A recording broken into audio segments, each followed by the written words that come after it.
The FPS is a group of member companies working within the geotechnical and ground engineering sector that work together to drive change within the industry to improve health and safety, well-being, sustainability, commercial and technical issues.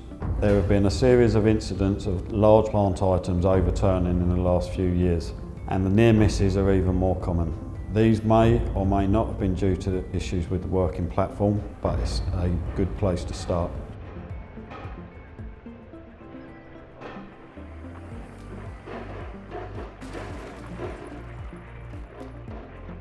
The stability of track plant is fundamentally dependent upon the provision of a suitable and sufficient working platform. It must be properly designed and installed to a recognised standard. Whilst the same type of rig may be operated by different companies, the forces generated may differ due to the specific operating configuration of the rig and/or any modifications that have been made.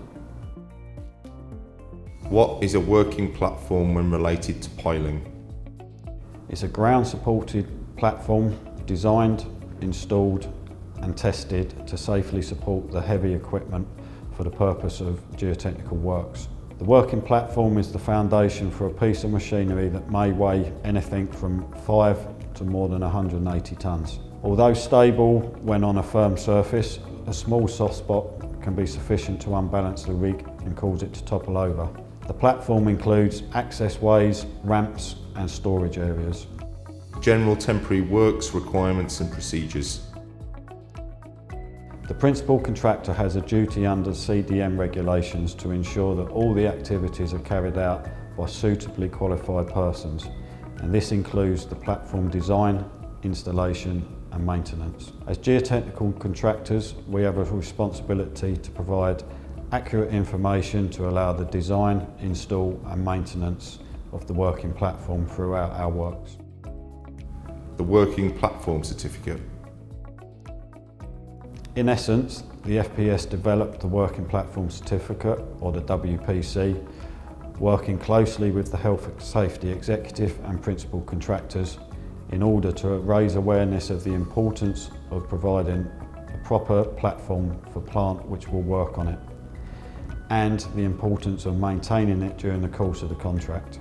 The Working Platform Certificate asks for a signature from the principal contractor to confirm their awareness of these requirements. It does not state who will carry out these activities, as sometimes this may even be the piling contractor.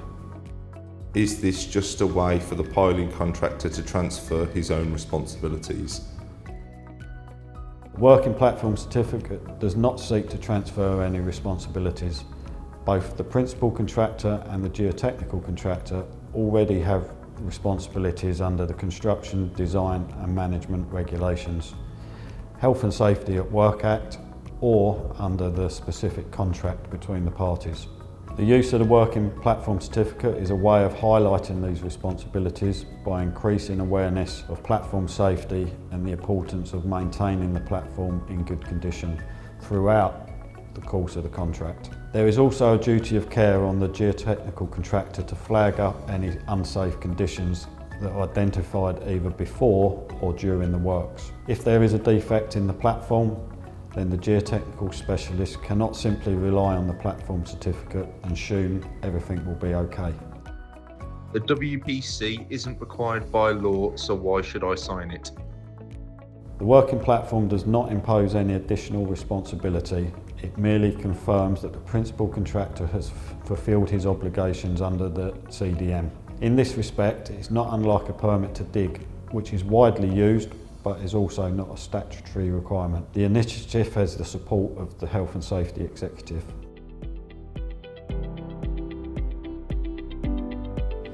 This is our Bauer-Keller joint venture where we've got 13 rigs and 6 cranes operating all simultaneously, installing a combination of rotary for pre-bore and large diameter piles, and then you've also got CFA for the smaller diameter pile. We've got a mixture of rigs across the site from Keller and from Bauer and from Expanded and from other manufacturers, all working in one location due to the size and the complexity of the project.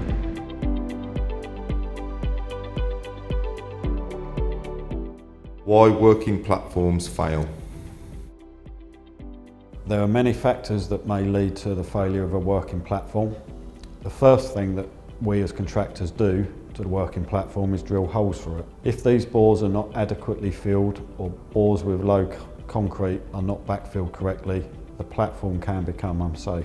Over the time, the platform can be affected from adverse weather, for example flooding. Trenches for services or excavations dug for obstructions that have not been reinstated to the original design criteria can cause local soft spots. Materials used to construct the working platform not in line with the design is another reason for failure. Congested areas of plant or working sequences that require repeated tracking and spragging in the same locations can wear away the platform. Areas with high density of piles, like building cores that require repeated tracking over a period of time, can cause instability. Overflighting the piles that removes excessive amounts of materials from around the bore can undermine the rig itself. Inadequate lengths of casing can cause the collapse in the vicinity of the rig or the personnel in attendance. Failure can also come from inadequate training for the geotechnical operatives. Training on the rig's capabilities and functions, lack of awareness of training for the operatives around the machine in relation to the condition of the working platform. Presence of unknown cavities, either man-made or geotechnical anomalies, highlights the need for a good site investigation. It can be seen that due to the complex nature of the works that we carry out, it is imperative that we highlight where we can encounter these issues to allow the risks to be assessed and the design to take them into account. Providing the rig loadings may not be enough. Platform design. Design requirements for a working platform should start in the pre-construction planning stage of the project. Temporary works information should be included at tender stage. The working platform certificate does not identify who designs it, but outlines considerations to be made during the design.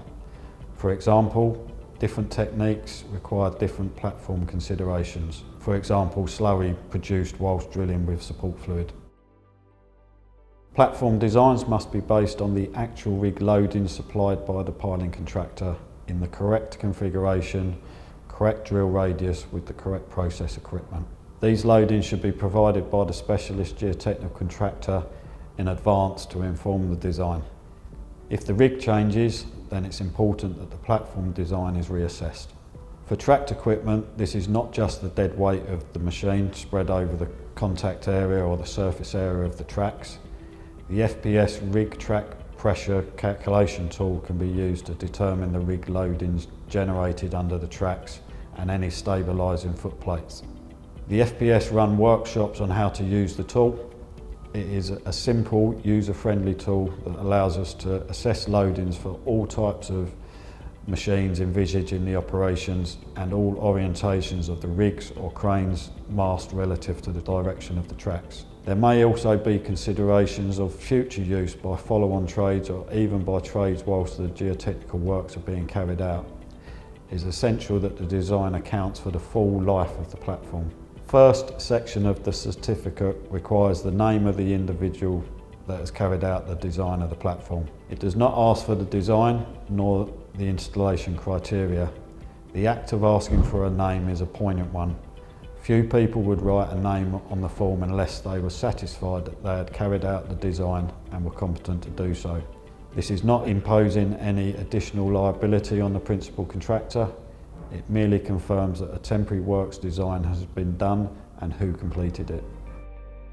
We need the support equipment as well, so you've got things like the cherry picker are going to impose some loads on the ground that we need to bear in mind when we're thinking about the platforms and the space that we need to operate in.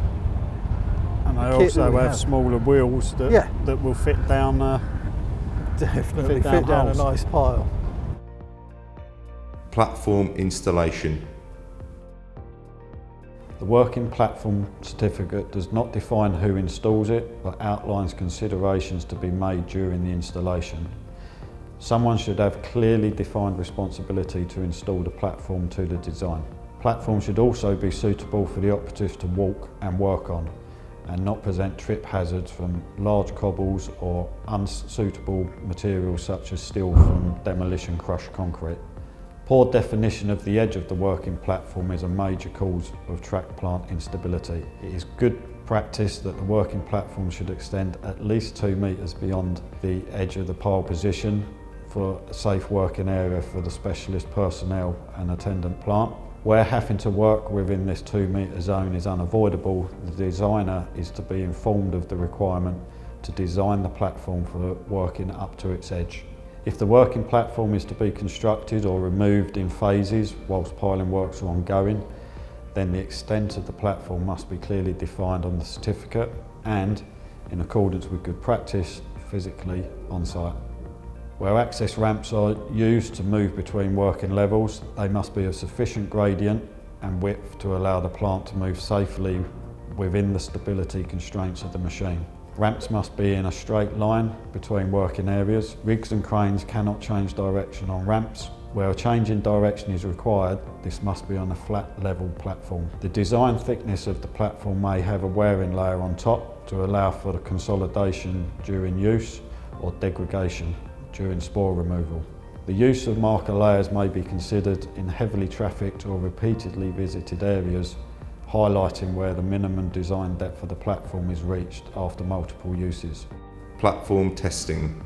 The working platform certificate does not define who tests it, but outlines considerations to be made. Someone should have a clearly defined responsibility to test the platform. There are many different ways that the platform can be tested. The method, the frequency and the criteria should be in accordance with the designer's requirements. Testing of the formation may be a requirement of the design and may even help to make a more economical and sustainable solution. Platform maintenance. The working platform certificate does not define who maintains it, but outlines considerations to be made. Someone should have a clearly defined responsibility to maintain the platform. Even the best laid platforms deteriorate through use and over time.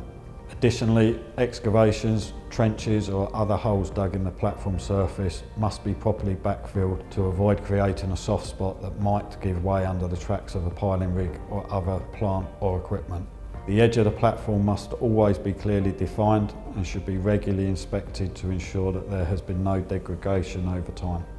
On the second page of the working platform certificate is the working platform regular inspection log.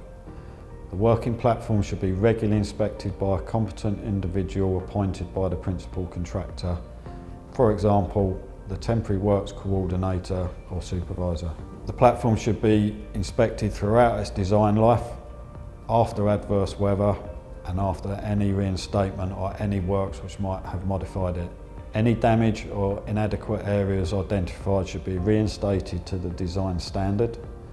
Once complete, the signed log and amended layout drawings should be issued. Key points to note from this video. For us as contractors, once we have sent our rig loading information, our responsibilities do not stop. For our clients, once the platform has been installed, their responsibilities do not stop. The working platform must be regularly inspected, maintained, modified, repaired and reinstated to the as design condition throughout the period when the equipment is working on site. A fully completed copy of the working platform certificate, including drawings and the inspection log, would indicate that the working platform process is working well. The piling operatives are likely to be the first people to witness any degradation in the working platform, so challenge from the site team should be welcomed.